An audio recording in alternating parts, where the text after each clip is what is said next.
Hello friends, तो मैं हूं आपका दोस्त एमडी यूनुस एनएसआर आपके अपने ही यूट्यूब चैनल सिग्मा एकेडमी में स्वागत करता हूं। तो फ्रेंड्स, आज मेरा नेक्स्ट वीडियो है क्लास 12th का अध्याय नंबर 3 सामाजिक इतिहास महाभारत के विशेष संदर्भ यानी इतिहास के बारे में हम लोग पढ़ेंगे। ठीक है, सबसे पहले आप जो भी इस चैनल पे नया है वो सब्सक्राइब करें। सब्सक्राइब करने के बाद एक बेल आइकन की घंटी मिलेगी यानी बटन मिलेगा, आप उन्हें क्या करें, पुश करें, जिससे कि आपको सबसे पहले नोटिफिकेशन मिल जाए। साथ ही साथ इस वीडियो को शेयर करें आपके क्लासमेट्स में, या फिर चाहे वो बच्चे किसी भी क्लास का हो आप उसे शेयर करें, जिससे कि उसको भी ये नॉलेज मिल सके। ठीक है, चलिए स्टार्ट करते हैं। तो आज जो मेरा टॉपिक है वो ये है सामाजिक इतिहास यानी महाभारत का कुछ विशेष संदर्भ दिया गया उसके बारे में।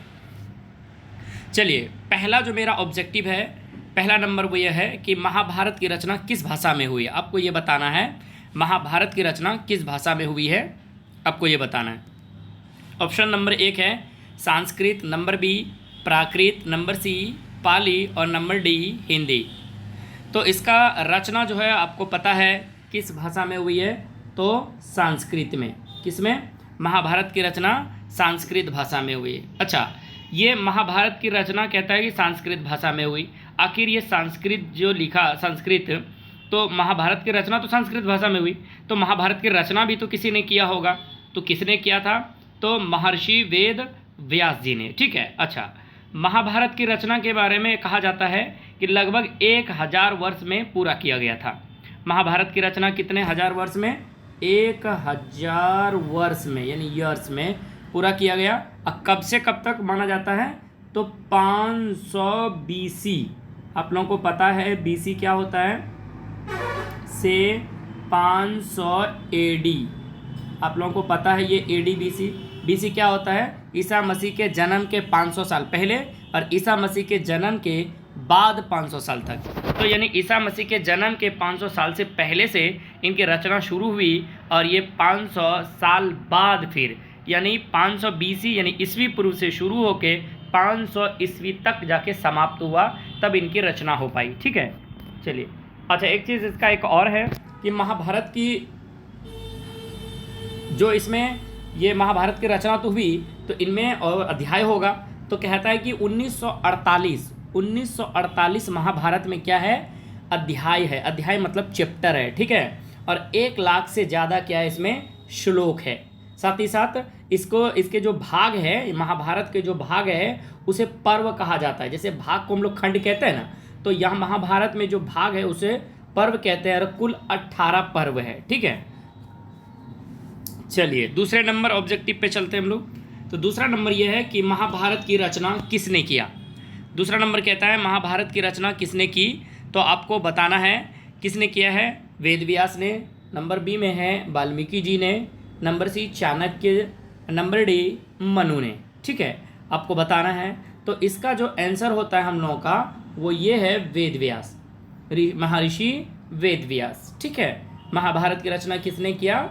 वेद व्यास ने। आपको पता ही है कि महाभारत को पहले क्या कहा जाता था? जय संहिता कहा जाता था। ठीक है, चलिए, उससे पहले भी भारत कहा जाता था। ठीक है, देखिए कहता है महाभारत जो है, अभी जो महाभारत है, इन्हें जब 8800 श्लोक थे, यानी मूल श्लोक कितने हैं इनके महाभारत की? अगर मूल श्लोकों की बात करें तो 8800।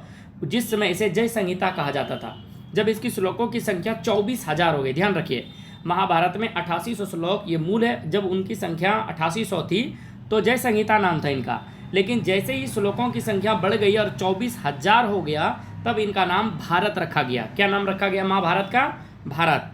और वर्तमान समय में जब 1.25 यानी 1 लाख से प्लस 1,02,17 कुछ श्लोक हैं, अब इनका नाम क्या है वर्तमान में? महाभारत है। ठीक है, वेद व्यास ने किसकी रचना कर दिया?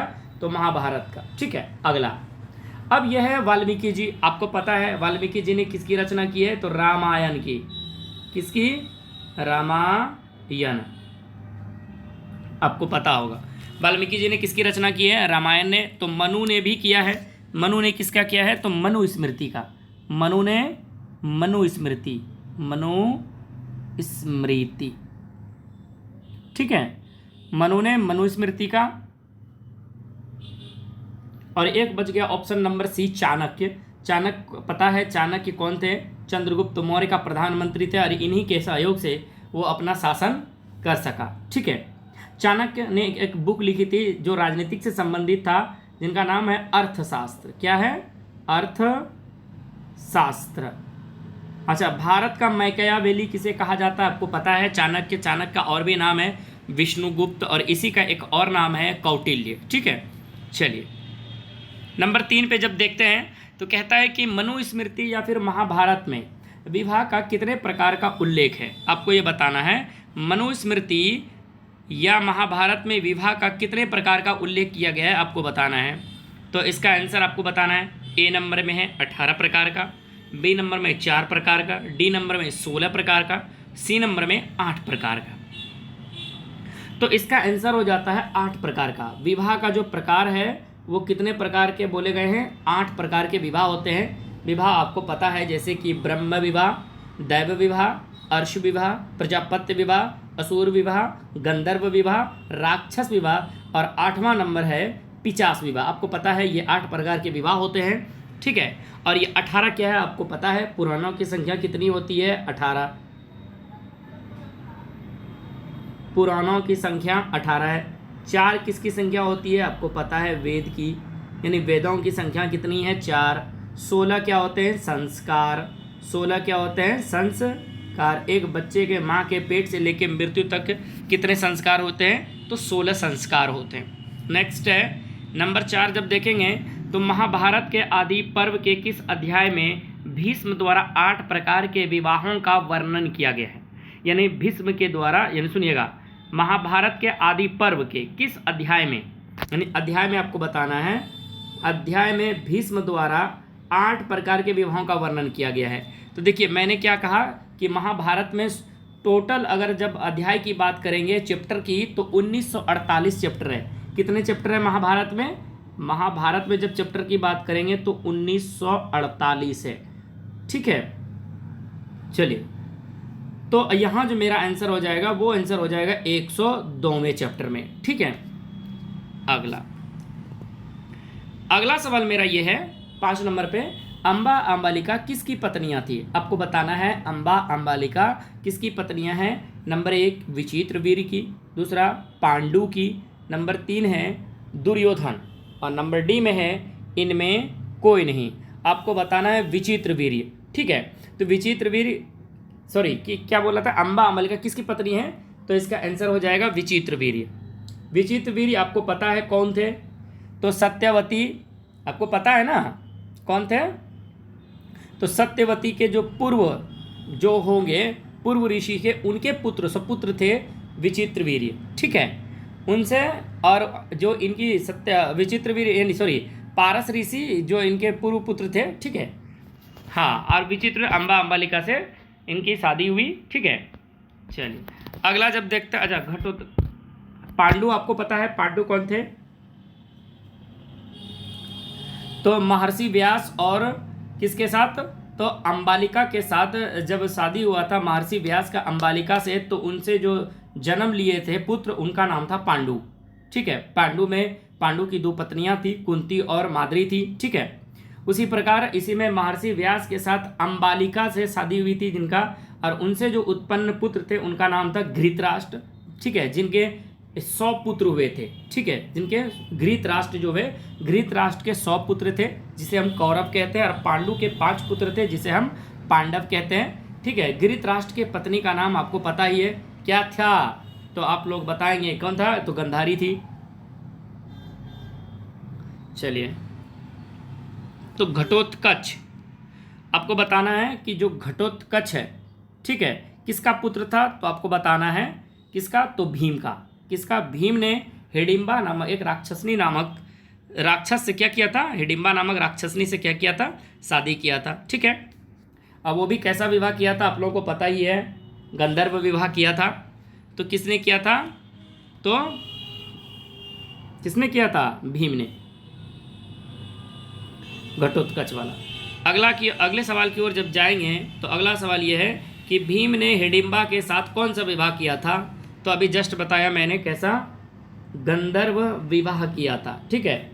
ये 8 प्रकार के विवाह है, आर्ष विवाह, राक्षस विवाह, गंधर्व विवाह, पिशाच विवाह। ठीक है, इस प्रकार से आप विवाह देखते हैं। विवाह आपको पता है 8 प्रकार के होते हैं। अगला सवाल है, द्रौपदी किसकी पत्नी थी? नंबर 8 में कहता है द्रौपदी किसकी पत्नी थी? नकुल के, सहदेव के, या फिर अर्जुन के, या फिर इनमें से सभी के? तो इसका आंसर आपको पता होगा कि पांडवों की पत्नी थी, तो इनमें से सभी हो जाएंगे। ठीक है, नंबर 9 पे जब जाएंगे तो आपको बताना है महाभारत का जो युद्ध है 18 दिन तक किस जगह पे हुई थी? तो आपको पता है कहाँ हुई थी? तो कुरुक्षेत्र में। कुरुक्षेत्र में पाटलिपुत्र, आपको उदयन ने ये शहर बसाया था पाटलिपुत्र, जिसका वर्तमान नाम पटना है। ठीक है, काशी जानते हैं आप कहाँ है? मथुरा में काशी। उज्जैन आपको पता है कहाँ है? मेला लगता है, शिप्रा नदी के तट पर है। कुंभ का मेला उज्जैन में 12 साल में लगता है, शिप्रा नदी के तट पर।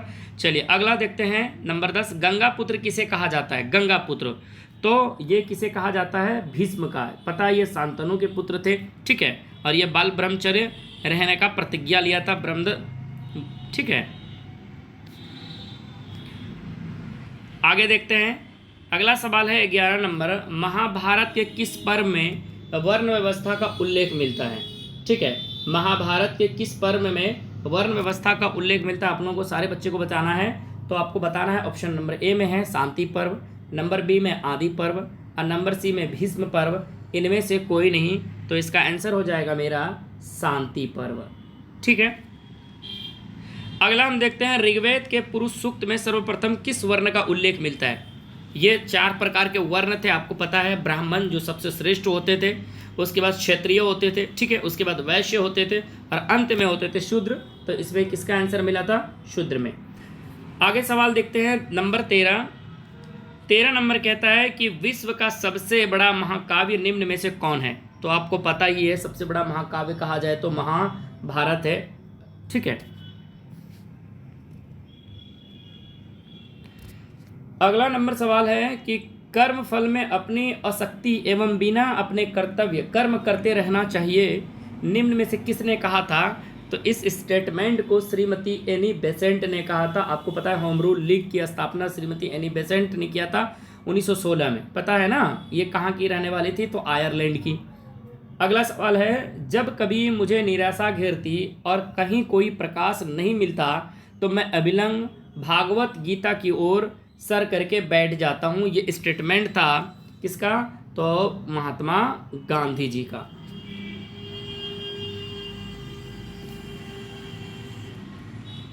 सोलह नंबर सवाल चलते हैं, कुरु वंश की राजधानी थी, आपको पता ही है, हस्तिनापुर। यहाँ हसीनपुर हो गया, तो इसको आप लोग काट के क्या कर लीजिएगा? हस्तिनापुर। यानी हस्तिनापुर के शासक कौन थे? जिनका पुत्र गंगा पुत्र देवव्रत के नाम से जाना जाता था। तो आपको पता है भीष्म। अगला सवाल चलते हैं हम 18 नंबर। 18 नंबर कहता है कि विदुर उत्पन्न हुए थे। जो 18 नंबर सवाल है कहता है विदुर उत्पन्न हुए थे, यानी किससे? दासी से, या फिर रानी से, यानी शूद्र से, या फिर इनमें से किसी से नहीं। तो विदुर आपको पता है किससे? तो महर्षि व्यास और एक दासी से मतलब उत्पन्न पुत्र था। ठीक है, किससे? तो इसका आंसर हो जाएगा दासी। अगला सवाल है 19 नंबर, कहता है घृतराष्ट्र के कितने पुत्र थे? इनकी पत्नी का नाम गांधारी था, और ये भी घृतराष्ट्र जो विदुर जिससे उत्पन्न हुए थे, किससे? तो एक दासी और महर्षि व्यास से। तो उसी प्रकार महर्षि व्यास और अम्बालिका किससे? अम्बा, यानी अम्बा से। ठीक है, अम्बा से उत्पन्न पुत्र का नाम घृतराष्ट्र था। ठीक है, घृतराष्ट्र के पत्नी का नाम आपको पता है गांधारी था। इनके 100 पुत्र हुए थे। कितने पुत्र? 100 पुत्र, जिनमें जो प्रमुख थे वो थे दुर्योधन और दुशासन, जिसे बाद में जिसे क्या कहा जाता था? कौरव कहा जाता था। नेक्स्ट सवाल की ओर चलते हैं। 20 नंबर कहता है दुर्योधन ने पांडव के खिलाफ षड्यंत्र कर मार डालने की कोशिश को विफल कर दिया। ठीक है, जब दुर्योधन ने पांडवों को मारने के लिए क्या किया? मतलब एक षड्यंत्र रचा, तो उसे विफल कर दिया और पांडवों को बचा लिया गया था। तो किसने बचाया था उसे आपको ये बताना है। विदुर ने, भीष्म ने, शांतनु ने, इनमें से किसी ने नहीं। तो इसका आंसर हो जाएगा विदुर। कौन हो जाएंगे? विदुर। ये भी विदुर कौन थे? पांडु के भाई थे। और किसके भाई थे? आपको बताना है घृतराष्ट्र के। ठीक है, क्यों ये कौन थे? तो महर्षि व्यास और दासी से उत्पन्न पुत्र थे विदुर। चलिए अगला सवाल 21 नंबर देखेंगे। कहता सर्वप्रथम भागवत गीता का इंग्लिश में अनुवाद किसने किया था? सर्वप्रथम तो आपको बताना होगा, तो किसने किया था? तो 1700 कब किया था? तो ध्यान रखिएगा 1785 ईस्वी में चार्ल्स विलिकन साहब ने किया था। किसने? चार्ल्स विलिकन साहब ने। कब? तो 1785 को, 1785 ईस्वी को। ठीक है, ध्यान रखिएगा। अगला सवाल है एकलव्य के गुरु निम्न में से कौन थे? एकलव्य के गुरु आपको पता है द्रोणाचार्य थे। चलिए नेक्स्ट 23 नंबर सवाल की ओर चलते हैं। तो 23 नंबर सवाल में कहता है एकलव्य की कथा का वर्णन। देखिए एकलव्य गुरु थे किसके? द्रोणाचार्य के। कथा का वर्णन कहते हैं किस आदि पर्व में किया गया?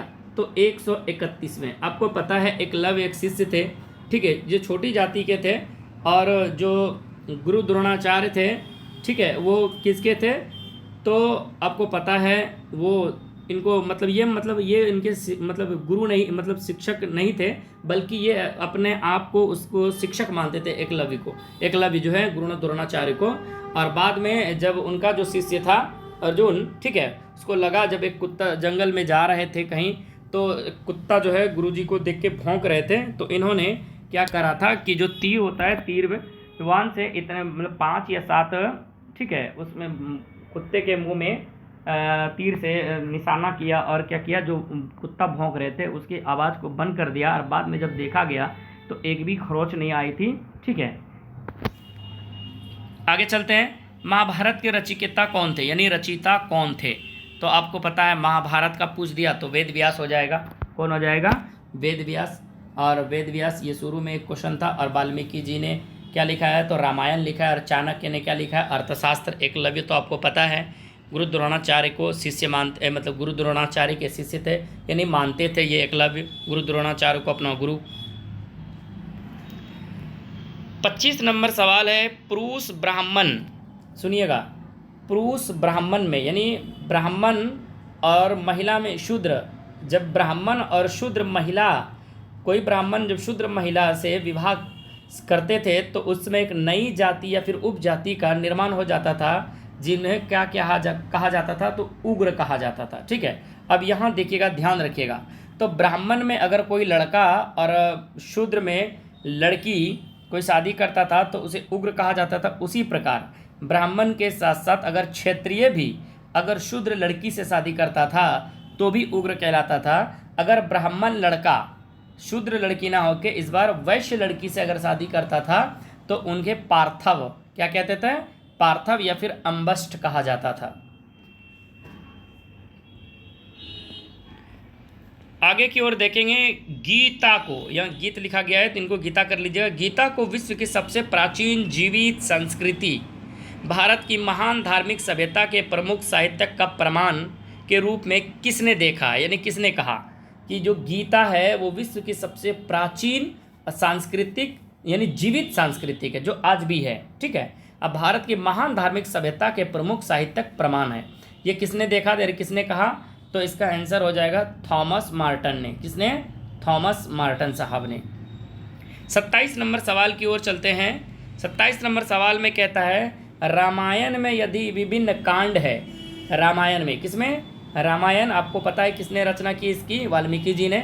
यदि रामायण में विभिन्न कांड है तो महाभारत में क्या है? तो पर्व है। ठीक है, त्रिरत्न आपको पता है, धम्म ये बौद्ध धर्म से संबंधित है। त्रिरत्न आपको पता है, ये भी त्रिरत्न आपको पता है बौद्ध धर्म से संबंधित है त्रिरत्न। ठीक है, धम्म बौद्ध, त्रिरत्न जैन धर्म से संबंधित है। कांड आपको पता है ये किस में है? तो कांड जो है रामायण में है, तो महाभारत में पर्व हो जाता है। धम्म बौद्ध धर्म से, त्रिरत्न जैन धर्म से। अर्जुन किसके शिष्य थे? तो गुरु द्रोणाचार्य के। देखिए अर्जुन को जब लगा कि जो एकलव्य है हमसे भी ज़्यादा, देखिए इनके जो गुरु थे द्रोणाचार्य ने कहा था कि आपसे बड़ा कोई यहाँ मेरा शिष्य नहीं है, या फिर आपसे बड़ा कोई दुर्योधन मतलब धनुर्धर नहीं हो सकता है। ठीक है, जब मतलब जो है एकलव्य था, उनको जब देखा तो इन्होंने कहा, जब उन्होंने अपना परिचय दिया था यानी अर्जुन से या फिर गुरु द्रोणाचार्य को कि मैं आपका शिष्य हूँ, ठीक है। तो उसके रूप में जो गुरु द्रोणाचार्य है उन्होंने अपना क्या मांग लिया, गुरु दक्षिणा मांग लिया। तो गुरु दक्षिणा जो मांगा था एकलव्य से, उन्होंने उनका अंगूठा ही मांग लिया था। ठीक है, कौन सा अंगूठा, तो दाहिना हाथ का शायद अंगूठा, हाँ दाहिना हाथ का अंगूठा मांग लिया था, जिससे कि ना वो तीर मतलब जो है मतलब जो है धनुर्विद्या आगे ना बढ़ा सके, या फिर अच्छी तरह से मतलब नहीं, जब उसका उंगली ही ले लिया तो कैसे होगा। आगे की ओर देखते हैं। इसमें सवाल सही को कहता मिलान करिए। आपको बताना है इसमें कि कौन कौन सही है, कौन कौन किसका कौन सा जो है सम्मिलित बैठता है। देखिए जैसे कि इसमें एक तरफ जो है आपको महाकाव्य दिया गया है, या फिर यूँ कहिए नाम दिया गया है, और एक तरफ उनके लेखक नाम दिए गए हैं एक तरफ से। ठीक है, रचिकेता दिए हुए हैं। तो जैसे कि मेरा पहला ऑप्शन है वाल्मीकि जी, तो वाल्मीकि जी ने आपको पता है किसकी रचना किया था, तो रामायण का। तो आप यहाँ शॉर्टकट में इधर भी लिख सकते हैं ए। ठीक है, और दूसरा अगर देखें महाभारत, तो आपको पता है किसने लिखा है, वेद व्यास। तो यहाँ हम ब्रैकेट में लिख सकते हैं डी। ठीक है, ए डी हो गया। उसके बाद मनु ने मनुस्मृति, मनुस्मृति तो क्या लिखा है इसने, सी नंबर। मनु ने मनुस्मृति, और नारद जी ने नारद स्मृति, नारद ने नारद स्मृति मतलब ई नंबर। ई नंबर जो बच गया अंत में व यज्ञवल्क्य स्मृति, तो किसने, तो यज्ञवल्क्य जी ने। ठीक है, कौन सा हो जाएगा, बी। ये मतलब क्वेश्चन का आंसर हो गया। आगे की ओर चलते। घृतराष्ट्र के पत्नी का नाम है, घृतराष्ट्र के पत्नी का नाम क्या है, तो घृतराष्ट्र के पत्नी का नाम गंधारी है। और इनके कितने पुत्र हुए थे गंधारी के, 100 पुत्र मतलब जो है घृतराष्ट्र के हुए थे। 100 पुत्र घृतराष्ट्र के हुए, जिसे हम क्या कहते हैं, कौरव कहते हैं, कौरव। ठीक है, कौरव कहते हैं, जिनमें सबसे प्रमुख कौन थे आपको पता है, दुर्योधन और दुशासन थे। यहाँ तक मेरा ये चैप्टर ख़त्म हो जाता है, तीसरा चैप्टर। ठीक है, मिलते हैं आगे नेक्स्ट वीडियो में नेक्स्ट चैप्टर के साथ। तब तक के लिए धन्यवाद, थैंक यू।